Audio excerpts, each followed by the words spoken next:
आज हम एक ऐसे व्यक्ति के बारे में देख रहे हैं जो कि बहुत ही पीड़ा में था, बहुत ही दर्द में था, बहुत ही मुश्किल में था ये, और शायद इसका परिवार इससे अलग हो गया था। इसके जीवन की बहुत सारी दुर्बलताएं थी और ये बंधा हुआ था दुष्ट आत्मा से, बंधा हुआ था शैतान से, और शैतान ने इसे बांध दिया था पूरी रीत से। और ये इसमें जो दुष्ट आत्माएं थी वो अकेले नहीं थी, परंतु एक सेना समाई हुई थी। बहुत प्रकार की दुष्ट आत्माएं इसके अंदर, इस व्यक्ति के अंदर चली गई थी, इसे कस लिया था, इससे जकड़ लिया था और इसमें से बाहर नहीं जा रही थी। आपने इसे देखा। हम इसे अगर ध्यान से एक एक बातों को अगर पढ़ेंगे तो बहुत महत्वपूर्ण होगा कि परमेश्वर आज जो उसका प्रेम हमारे लिए क्यों प्रकट हुआ, वो हमारे लिए बलिदान हुआ, और इसीलिए हम उसकी सामर्थ्य पर निर्भर होना ज़्यादा अच्छा महसूस करते हैं। इसलिए बाइबल की जो वचन है, वचन से प्रकट होने वाली ताकत, वचन से प्रकट होने वाली सामर्थ्य पर हम विश्वास करते हैं। परमेश्वर अपनी सामर्थ्य से सारी चीज़ों को इस्टेब्लिश करता है, सारी चीज़ों को स्थिर करता है, सारी चीज़ों को वो फलाता है, बढ़ाता है, उन्नति में देता है अपनी सामर्थ्य से। तो आज उसकी सामर्थ्य आपके भी जीवन में जाएगी, उसकी सामर्थ्य आपके संतानों के जीवन में भी जाएगी। तो जब उसकी सामर्थ्य का हम आदर करेंगे, जब यीशु का आदर करेंगे, तो निश्चित ही उसकी सामर्थ्य आपके रुके हुए कामों को और आपके समस्याओं को वो दूर करने में शक्तिशाली है। क्योंकि याद रखें, परमेश्वर विश्वास योग्य है हमारे जीवन की दुर्बलता को दूर करने के लिए भाई और बहन। इसलिए ध्यान से देखना है। बाइबल कहता है कि अगर हम 3 व 4 आयत को पढ़ें, मरकुस 3 व 4 में, तो लिखा है कि वो बंधा हुआ था और पाप की अवस्था उस पर कसी हुई थी, कब्रों में रहा करता था, कोई उसे साकलों से ना बांध सकता था। उसका निवास, अगर हम फोकस करें पहली बात पर, उसका निवास क्या था, वो कहाँ रहता था? वो कब्रों में रहा करता था। मनुष्य नहीं, परंतु वो दुष्ट आत्मा उस मनुष्य की बुद्धि को, याद रखें, जब दुष्ट आत्माओं का अटैक होता है, बाइबल के अनुसार जब हम इसे पढ़ते हैं, वचन में देखते हैं, तो दुष्ट आत्माएं हमारे बुद्धि को कंट्रोल करती हैं, हमारे आत्मा को कंट्रोल कर लेती हैं और फिर हमारे शरीर को अपने कंट्रोल में लेके चलती हैं। यहाँ हम देखें 3 में लिखा है कि वो कब्रों में रहा करती थी और उसे लोग उन्हें मोटे मोटे साकलों से बांध दिया गया था। मतलब हम यहाँ देख पा रहे हैं कि किस रीति से शैतान अपने चरित्र को, अपने कैरेक्टर को वो प्रकट करता है। दुष्ट आत्मा कहाँ रहता है? दुष्ट आत्मा का निवास स्थान कब्रों में है, ऐसा यहाँ पर लिखा, और उसे साकलों से बांध दिया गया था, मोटे मोटे साकलों से उसे छुड़ाने के लिए। लेकिन वहाँ पर क्या होता है, 5 पद भी अगर हम पढ़ें तो वो लिखा है कि वो अपने आप को घायल करता है, लगातार रात दिन कब्रों और पहाड़ों में चिल्लाता है। जैसे कि हम तस्वीर को देख पा रहे हैं, वो कब्रों और पहाड़ों में चिल्लाता है। कब्र कौन सी जगह होती है? कब्र एक मौत की जगह होती है। कब्र एक ऐसी सड़न होती है, ऐसी गलन होती है जहाँ पर एक बदबूदार जीवन, जहाँ पर एक मरा हुआ जीवन, जहाँ पर कोई उम्मीद नहीं की जा सकती, ऐसा वहाँ पर एक दशा होती है।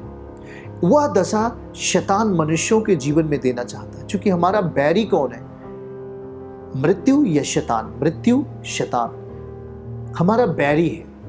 ध्यान से सुनना, वो हमसे बैर करता है, हमें मारना चाहता है। प्रकाशित वाक्य कहता है मृत्यु हमारा बैरी है। शैतान हम जब देखते हैं यहाँ पर, वो हमारा बैरी है जो हमारे जीवन के सभी सही चीज़ों को काटना चाहता है, वो बिगाड़ना चाहता है, वो हमारे अंदर झूठ को देना चाहता है, आपके अंदर वह नशे को देना चाहता है, आपके अंदर पाप और व्यभिचार को देना चाहता है, आपके अंदर गंदे काम की लालसाओं को देना चाहता है।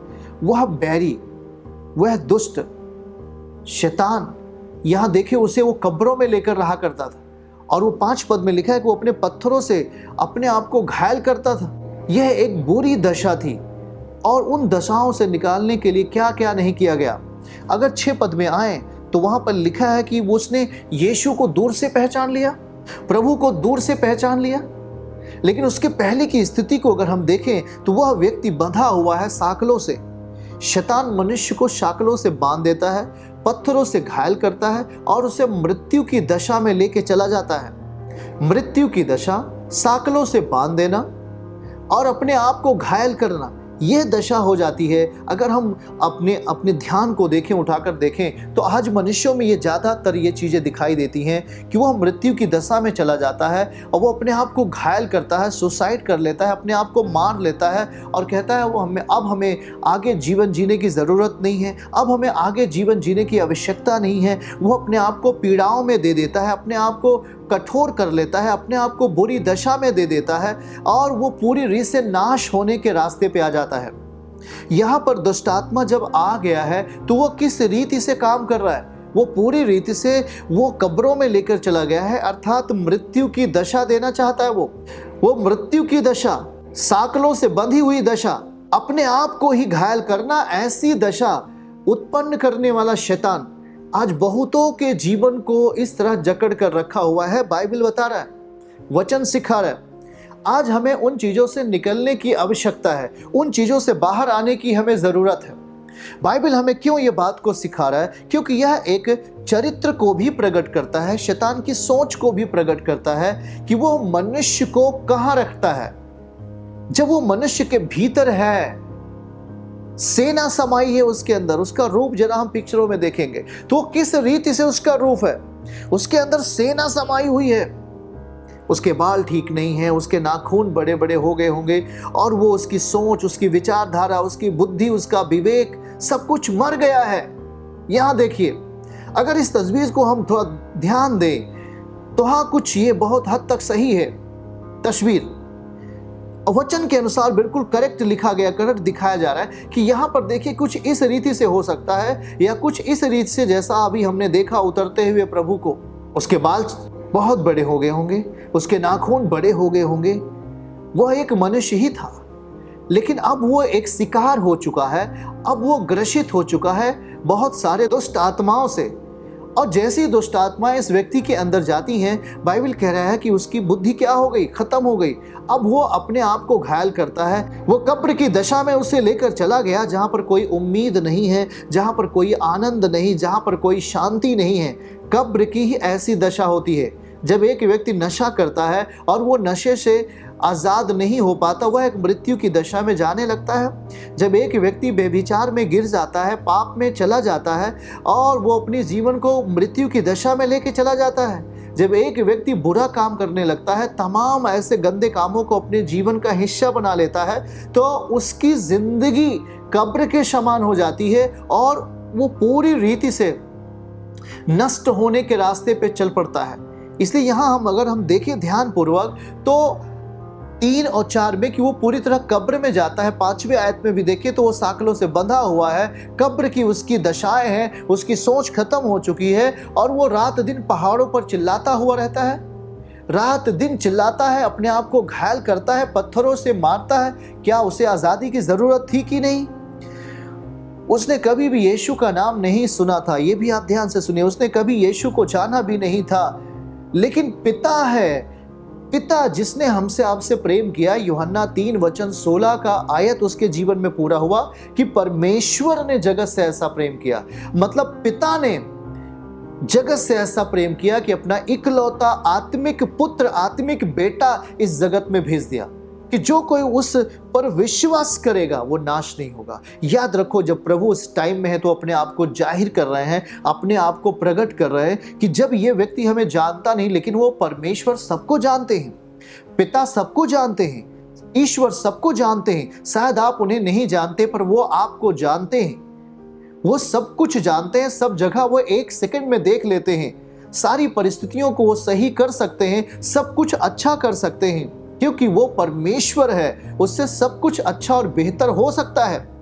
इसलिए यहाँ पर एक व्यक्ति को हील करने के लिए, एक आदमी को छुटकारा देने के लिए जो बहुत ही ग्रसित था, सेना दुष्ट आत्मा उसके अंदर चली गई थी, उसके विवेक को मार दिया था, उसके जीवन को ख़त्म कर दिया था और उसकी आत्मा को अपने हाथों में ले लिया था। और वो जहाँ जाता था वहाँ उसे लेकर जाता था, उसे कब्रों में लेकर रहता था जहाँ पर कोई आशा नहीं थी, आशाहीन था। उसके परिवार के लोग बहुत दुखी थे, उसके घरानों के लोग बहुत पीड़ा में रहे होंगे। बहुत लोगों ने उम्मीदें जताई कि ये छूट जाएगा और इसे मोटे मोटे साकलों से इसे बांध दिया जाता था, बेड़ियों से जकड़ दिया जाता था। लेकिन यहाँ जैसे हम देख पा रहे हैं कि वो बेड़ियों को तोड़ डालता है, बेड़ियों को ख़त्म कर देता है। तोड़ डालता है। कितना भी मजबूत बेड़े उसको बांध दिया जाता था, बेड़ियों से जकड़ दिया जाता था, लेकिन वो तोड़ डालता था, क्योंकि उसमें सेना समाई थी, दुष्ट आत्माएं उसमें समा गई थी। तब परमेश्वर का अनुग्रह होता है। यीशु झील पार करके उसके पास पहुंच रहे होते। ये परमेश्वर का प्रेम है। झील को पार करके जैसे ही प्रभु वहां पहुंचते हैं, वो पहचान लेता है दूर ही से, जैसा वचन में लिखा है, और वो साथ में लिखा हुआ है कि हे प्रभु मुझे पीड़ा ना दे। ऊंचे शब्द से चिल्लाकर कहा, हे यीशु परम प्रधान परमेश्वर के पुत्र, मुझे तुझसे क्या काम? मैं तुझे परमेश्वर की शपथ देता हूं, मुझे पीड़ा ना दे। जरा इस बात को देखिए, अभी वो किस व्यक्ति को पीड़ा दे रहा है, अभी वो किस व्यक्ति को कंट्रोल किया हुआ है, अभी वो किस व्यक्ति को खत्म कर रहा है, अभी वो किस व्यक्ति को मारना चाहता है, उसे दर्द दे रहा है, उसे मौत के रास्ते लेके जा रहा है, उसे उसके जीवन से खून को खत्म कर रहा होगा, उसके अंदर बहुत सारी बीमारियों को पैदा कर रहा होगा। लेकिन प्रभु यीशु मसीह के पहुंचने के बाद उसका ट्विन बदल जाता है। वो कहता क्या है? मुझे पीड़ा ना दे। मतलब वो अब पीड़ित होने लगता है। वो व्यक्ति नहीं, परंतु व्यक्ति के अंदर रहने वाला दुष्ट आत्मा, रहने वाला वो अंधकार की शक्तियां, वो पीड़ित होने लगती हैं, उससे दर्द होने लगता है, क्योंकि परमेश्वर का पुत्र सामने खड़ा है। आज उसी परमेश्वर के पुत्र की जरूरत हमें और आपकी। सब कुछ वो कर सकता है, और कहता है कि वो उसके वश में सारी चीजें दे दी गई, क्योंकि उसने ही सब कुछ बनाया है, उसने सब कुछ रचा है। और यहां हम जब देख पा रहे होते हैं तो 8वें-9वें पद में लिखा है, जब प्रभु ने पूछा तेरा नाम क्या है, तो उसने कहा मेरा नाम सेना है, क्योंकि हम बहुत हैं। लेकिन ये टूटने लगता है, क्योंकि सामने राजाओं का राजा खड़ा है, सामने प्रभुओं का प्रभु प्रकट है, वो उपस्थित है। अभी लोग उस रास्ते से जाना नहीं चाहते थे, लोग उस रास्ते से कोई भी नहीं जाता था, जैसा वचन में लिखा है, डर के मारे कोई नहीं जाता था। लेकिन आज प्रभु उसके सामने खड़ा है। आमीन कहिए। चर्च की सभी प्रार्थनाओं को और परमेश्वर के दास के द्वारा टीचिंग सुनने के लिए और अपडेट्स को जानने के लिए हमारे इस चैनल को सब्सक्राइब करें और साथ में बेल आइकन को जरूर दबाएं, ताकि जब भी लाइव प्रार्थना हो तो सबसे पहले आप देख सकें।